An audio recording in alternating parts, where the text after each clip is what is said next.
Okay, let's set the scene. It's July 1940. You look at a map of Europe, and wow, it's nearly all under Hitler's control. Austria, Poland, France, the Low Countries, Norway. All fallen. And Mussolini's Italy is right there with Germany. Right, so you've got basically three major powers left. Germany, the Soviet Union, who just signed that peace deal with Hitler and Britain, standing alone. Completely alone. And America, determined to stay out of it. Which brings us to the big question, the one that just hangs there.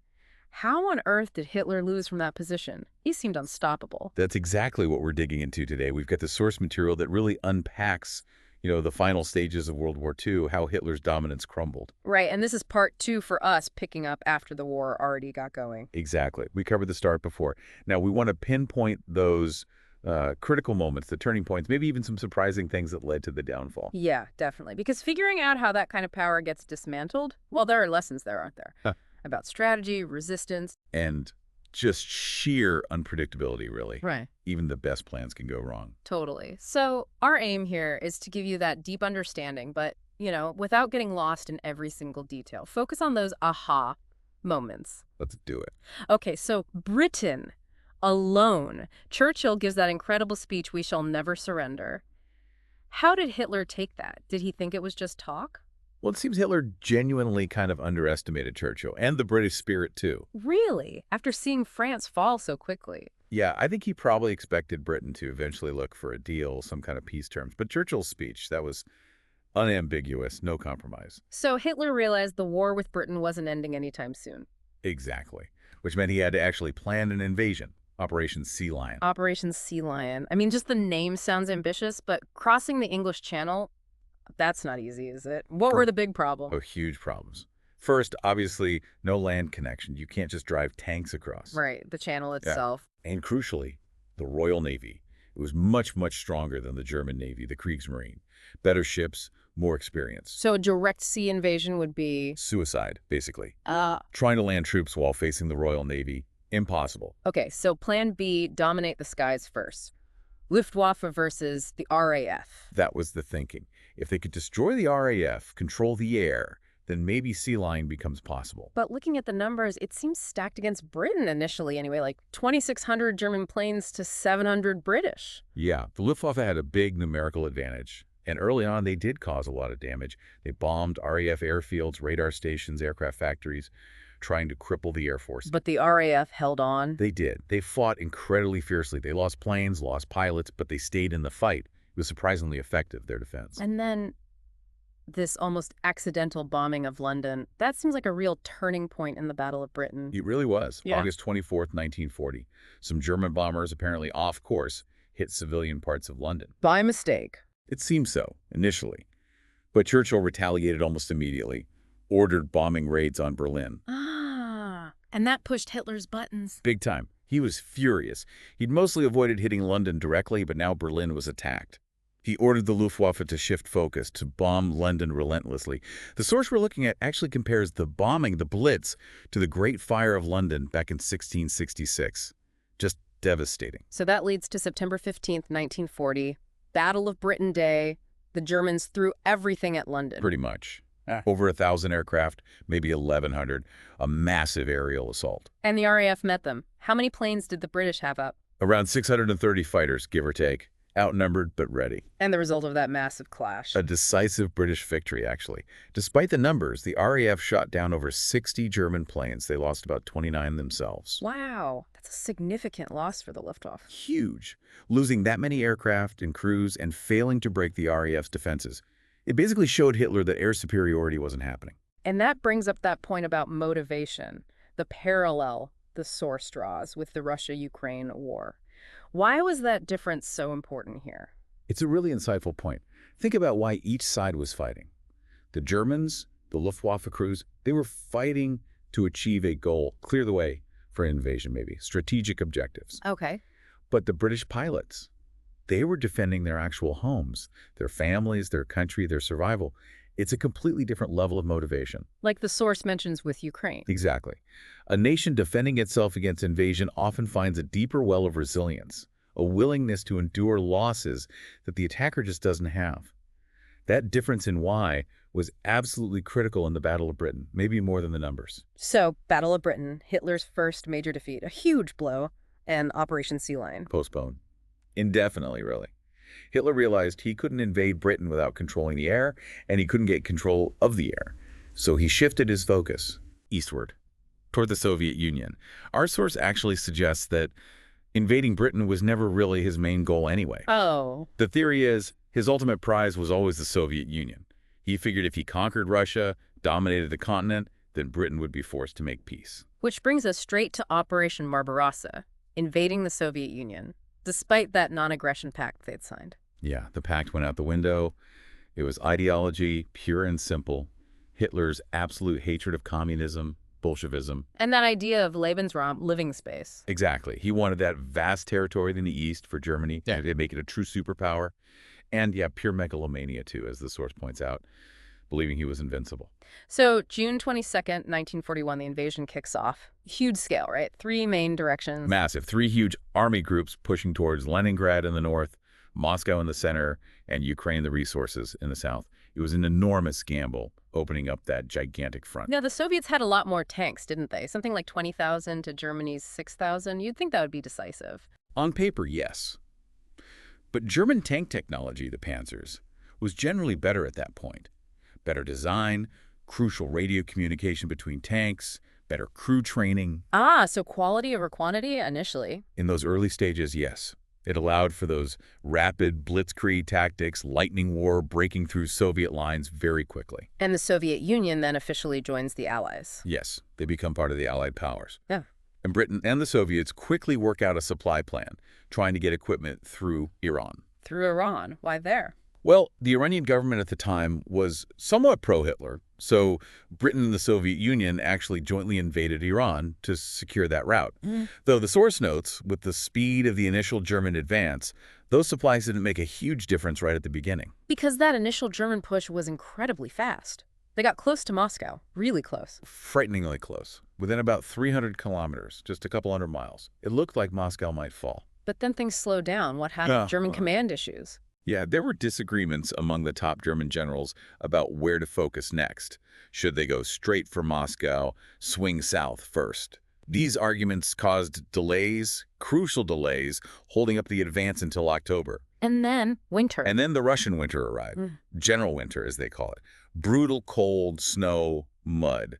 The German army just wasn't equipped for it. Their machines froze, soldiers suffered terribly from frostbite. But the Soviet troops were used to it. Much better prepared, yes. Yeah. And they had winter gear.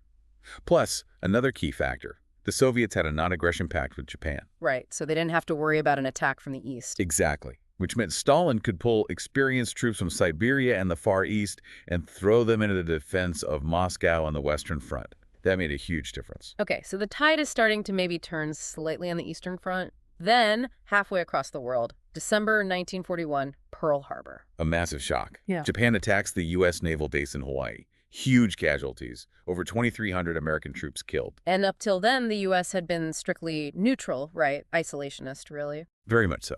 There was strong public opinion against getting involved in foreign wars. But Pearl Harbor, that changed everything overnight. How so? It was a direct attack on American soil. Unprovoked, public opinion swung dramatically. The U.S. declared war on Japan almost immediately. And Germany then declared war on the U.S.? Yes. Hitler declared war on the United States a few days later, a decision many historians still debate. But the result was America was now fully in the war, joining the Allies, Britain, the Soviet Union, China. It became a true world war. So now you have the U.S. industrial might, the Soviet manpower, British resilience, all lined up against the Axis. Where do we see the decisive turning points? Well, arguably the biggest, the absolute crunch point, was the Battle of Stalingrad. Stalingrad, that started mid-42. Yeah, lasted until February 43. Hitler became obsessed with capturing the city named after Stalin, but also, strategically, it was key to controlling the Volga River and cutting off Soviet oil supplies from the south and those Allied supply lines through Iran we mentioned. And the battle itself was notoriously brutal. Unbelievably brutal. Savage street fighting, building by building, room by room, millions involved. But the Soviets held on, launched a counteroffensive, Operation Uranus, and encircled the entire German Sixth Army. Trapped them. Completely. Nearly 300,000 German soldiers surrounded. Hitler ordered them to fight to the last man, but eventually they were forced to surrender in early 43. And the source calls this the turning point. Yes, the deadliest battle of the war, and the moment the strategic initiative really swung irreversibly to the Allies on the Eastern Front, Germany never fully recovered from those losses. And things were happening elsewhere too, right? The Allies weren't just winning in Russia. No, absolutely. Around the same time, other crucial victories were happening. In the Pacific, the U.S. Navy won the Battle of Midway in June 42. That was huge for the naval war against Japan. Crippling. They sank 4 Japanese aircraft carriers, basically ending Japan's ability to project power offensively across the Pacific. And in North Africa. By the end of 1942, the British, under Montgomery, had pushed Rommel's German and Italian forces out of Egypt at the Battle of El Alamein, secured the Suez Canal, denied the Axis oil, another major strategic win. So, multiple fronts turning against the Axis. And then the Axis itself started to crack. Italy. Yes, Italy was weakening significantly. By July 1943, the war was going badly, the Italian people were suffering, and they turned on Mussolini. He was overthrown. By his own fascist Grand Council, actually. Then arrested. Later, he was rescued by the Germans, set up a puppet state, but eventually captured and executed by Italian partisans. And the source mentions the song Bella Ciao becoming popular then. Yeah, that anti-fascist anthem, referencing the partisans' O Partigiano, it really captures the spirit of resistance growing in Italy. And importantly, the new Italian government surrendered to the Allies, switching sides. Wow. So that's another front opened up against Germany from the south. Exactly. It put even more pressure on Hitler. So with the tide clearly turning, the big three, Stalin, Roosevelt, Churchill, they meet. Yes. In Tehran, November 1943, their first meeting together. Planning the final stages, coordinating strategy, especially the opening of a second front in Western Europe. Which leads us to D-Day. D-Day, June 6, 1944, the massive Allied landings in Normandy. Over 150,000 British, American, Canadian troops hitting the beaches. A huge gamble, but essential to liberate France and attack Germany from the west. Absolutely essential. The source contrasts it with Dunkirk, the evacuation early in the war. This was the return, the liberation. It finally established that major Western front Stalin had been demanding. And how did Hitler react to this, having to fight on 2 massive fronts? He had to pull troops away from the Eastern Front to try and stop the Allies in France. Which played right into the Soviets' hands. Perfectly. As German divisions moved west, the Soviets launched a gigantic summer offensive, Operation Bagration. It was devastating. They smashed through German lines, advanced something like 600 kilometers, nearly 400 miles in just 2 months. Wow. So Eastern Europe starts getting liberated. One country after another. Poland, Czechoslovakia, Hungary, Romania. The Red Army pushed relentlessly westward. At the same time, more Allied forces landed in southern France. And Yugoslavia. Remarkably, the Yugoslav partisans, under Tito, largely liberated their own country from German occupation. Germany was just being squeezed from every direction. But Hitler wasn't quite finished yet, that last offensive. The Battle of the Bulge, winter 1944. A desperate final gamble in the Ardennes forest, trying to split the Allied lines in the west. Did it work? Initially, it caused chaos, created a bulge in the Allied front line. But the Allies held, regrouped, and eventually pushed the Germans back. It used up Germany's last significant reserves. And all this time, the bombing of Germany itself continued. Relentlessly. Allied bombers pounded German cities, infrastructure, industry. It was incredibly destructive and controversial then and now, especially the bombing of cities like Dresden. But it definitely hampered the German war effort in the final stages. Politically, Germany was completely isolated by then, too. Utterly. The Yalta Conference in February 45 saw the Big Three planning the post-war order. They also declared that basically any country that declared war on Germany could join the Allies. And lots did. Yeah, the source lists quite a few. Venezuela, Uruguay, Turkey, Egypt, Saudi Arabia, Syria, Lebanon, and Paraguay. It showed Germany had no friends left anywhere. The final months must have been horrific. The casualties. Appalling. Something like 30,000 deaths per day across all fronts in those last months. And as Allied troops advanced into Germany and Poland, they uncovered the absolute horror of the concentration camps. A Holocaust. The systematic mass murder of Jews and other groups. The true, unimaginable scale of Nazi atrocities was finally laid bare for the world to see. And then the final battle for Berlin. The Soviet army reached Berlin in April 1945, encircled the city. Fierce fighting, street by street. And Hitler? Deep in his bunker beneath the Chancellery, facing total defeat, he committed suicide on April 30th, 1945. And Germany surrendered soon after. Yes. Admiral Dönitz, Hitler's successor for a few days, authorized the formal unconditional surrender. It was signed on May 7th and took effect on May 8, 1945, VE Day, Victory in Europe. The end of the war in Europe. And the map of Europe changed dramatically afterwards. Fundamentally, Germany was divided into East and West, occupied by the Allies. Borders were redrawn all over. Poland was reestablished, but shifted westward. The political landscape was completely reshaped. But out of all that destruction, something positive eventually emerged. The source mentions the EU and UN. Amazingly, yes. The eventual reconciliation, particularly between France and the new West Germany, was crucial. It led to things like the European Coal and Steel Community, the forerunner of the European Union, specifically designed to bind economies together and prevent another war. Right. Make war unthinkable, or at least unprofitable. Exactly. And globally, the United Nations was established in October 1945, born directly out of the ashes of the war with the goal of preventing future world conflicts. The main Allied powers became the permanent members of the Security Council. It's important to remember, too, as the source notes, May 8th wasn't the end of World War II globally. No, absolutely not. Japan fought on for another 3 months in the Pacific.